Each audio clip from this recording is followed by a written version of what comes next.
NCERT द्वारा प्रस्तुत है कहानी बच गई नदी। श्रेया एक छोटे से गांव में रहती थी।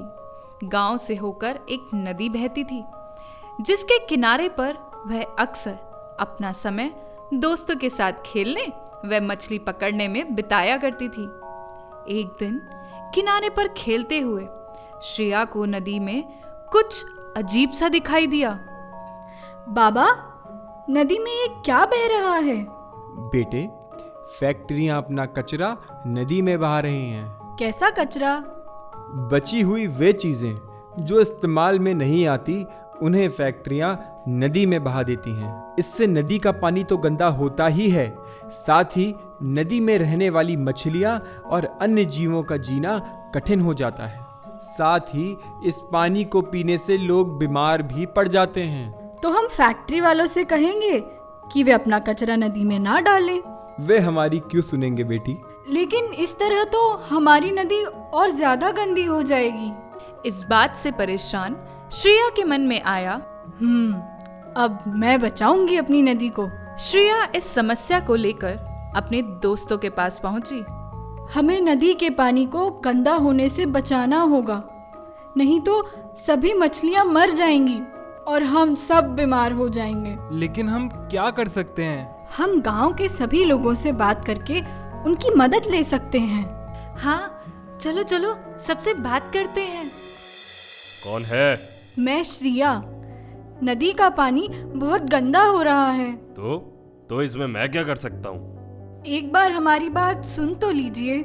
गांव में किसी का सहयोग ना मिलने से वो निराश होकर बोली, किसी ने भी हमारी बात नहीं सुनी। अब हम क्या करेंगे? मैं नदी को गंदा होते नहीं देख सकती।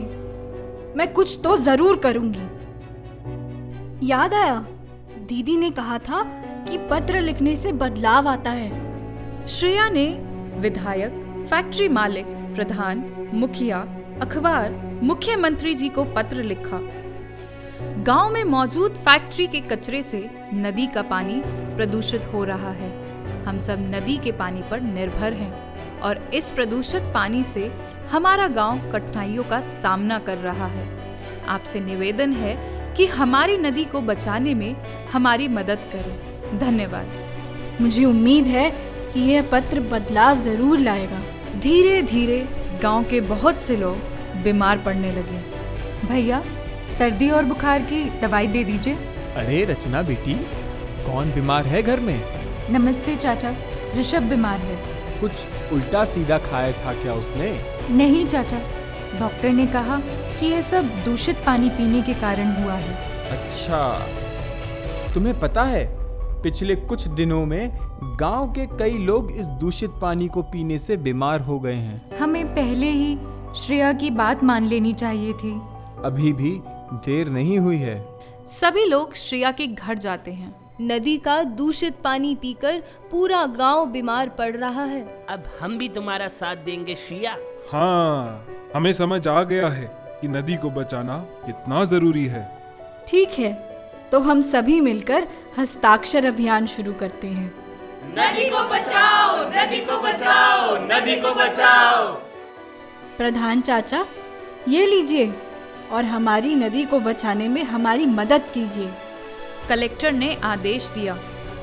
फैक्ट्री पर नियमों का पालन ना करने की वजह से जुर्माना लगाया जाता है। साथ ही नदी का कचरा साफ करने के लिए मशीन लगाने की अनुमति दी जाती है। आदेश मिलते ही फैक्ट्री के मालिक ने गांव में गंदे पानी को साफ करने की मशीन लगवा दी। जल्द ही नदी में बहता हुआ कचरा भी साफ हो गया। हम वादा करते हैं कि फैक्ट्री के कचरे का सही तरीके से निपटान करेंगे और नदी के पानी को प्रदूषित नहीं करेंगे। और फैक्ट्री के मालिक ने भी गांव वालों को आश्वासन दिया। बाबा, देखिए, नदी साफ हो गई। मुझे तुम पर गर्व है श्रेया, तुमने नदी को बचा लिया। अभी आप सुन रहे थे कहानी बच गई नदी। अकादमिक समन्वय प्रोफेसर उषा शर्मा। वाचन ज्योति देसवाल, प्रेषा रावत, देवव्रत शर्मा, अभिषेक शर्मा। मयंक विज, सुरभि शर्मा, जतिन कुमार। तकनीकी निर्देशन ऋषभ महाजन, मयंक विज, अभिषेक शर्मा। निर्माण सहयोग याचना गुप्ता, भावना खेड़ा। राष्ट्रीय साक्षरता केंद्र प्रकोष्ठ NCERT। यह कार्यक्रम पावन प्रोडक्शंस के सहयोग से NCERT, नई दिल्ली, भारत द्वारा प्रस्तुत किया गया है।